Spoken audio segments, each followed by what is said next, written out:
Σήμερα είχα τη χαρά να βιώσω το πρώτο Eurogroup εδώ στις Βρυξέλλες. Ήταν μια πολύ ενδιαφέρουσα ανταλλαγή απόψεων, έντονος διάλογος.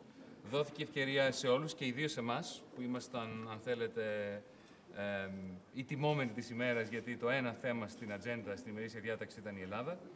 Μας δόθηκε ευκαιρία να καταθέσουμε τις απόψεις μας για το πώς φτάσαμε εδώ που φτάσαμε, για τους λόγους για τους οποίους η ελληνική κρίση συνεχίζει να ξανάρχεται και να ξανάρχεται στα ευρωπαϊκά φόρα.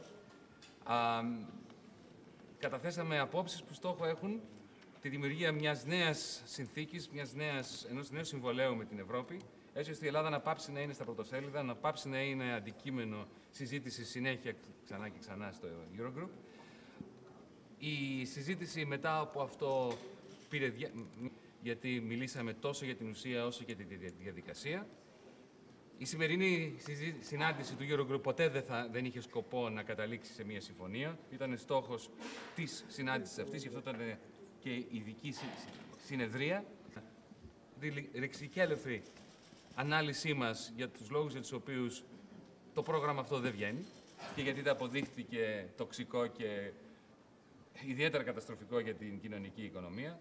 Τις προτάσεις μας όσο αφορά τόσο την ουσία, όσο και τη διαδικασία που μπορούμε να ακολουθήσουμε, έτσι ώστε να υπάρξει μια καθαρκτική, θεραπευτική συμφωνία στο τέλος της συνεδρίας που θα έχουμε τη Δευτέρα. Όποτε συνεχίζουμε, προχωράμε και τη Δευτέρα θα έχουμε τη νέα συνεδρίαση του Eurogroup. Ένα σένς.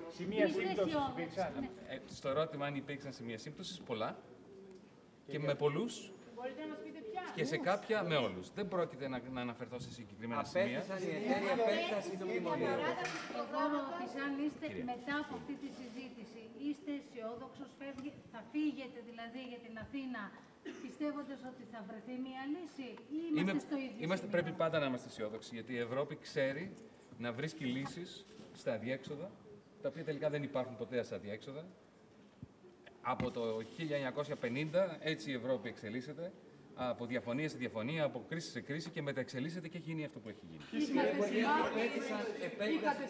Έτοιμα δικό μας για παράταση του υφιστάμενου προγράμματος οι εταίροι. Κανένα αίτημα δικό μας για παράταση.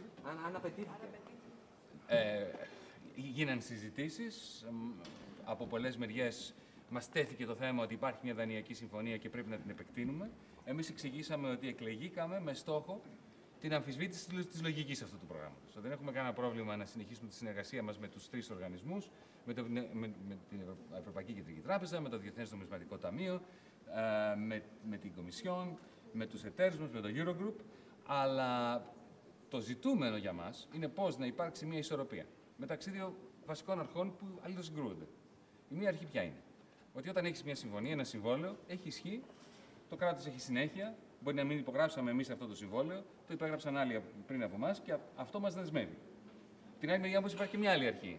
Ότι είχαμε εκλογές και εκλέχθηκε μια καινούργια κυβέρνηση με ένα δικό της πρόγραμμα και μια δική της άποψη για αυτό το συμβόλαιο, για αυτό το πρόγραμμα.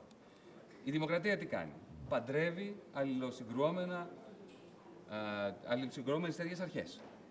Και η δική μας δουλειά ως πολιτική, στο Eurogroup, είναι να βρούμε έναν τρόπο να τα παντρέψουμε αυτά, έτσι ώστε να υπάρξει μια γέφυρα σε κάτι καινούριο, το οποίο να μην αναπαράγει τα προβλήματα που αναπαραγόταν προηγουμένως και νομίζω ότι προχωράμε όσο καλύτερα μπορούμε.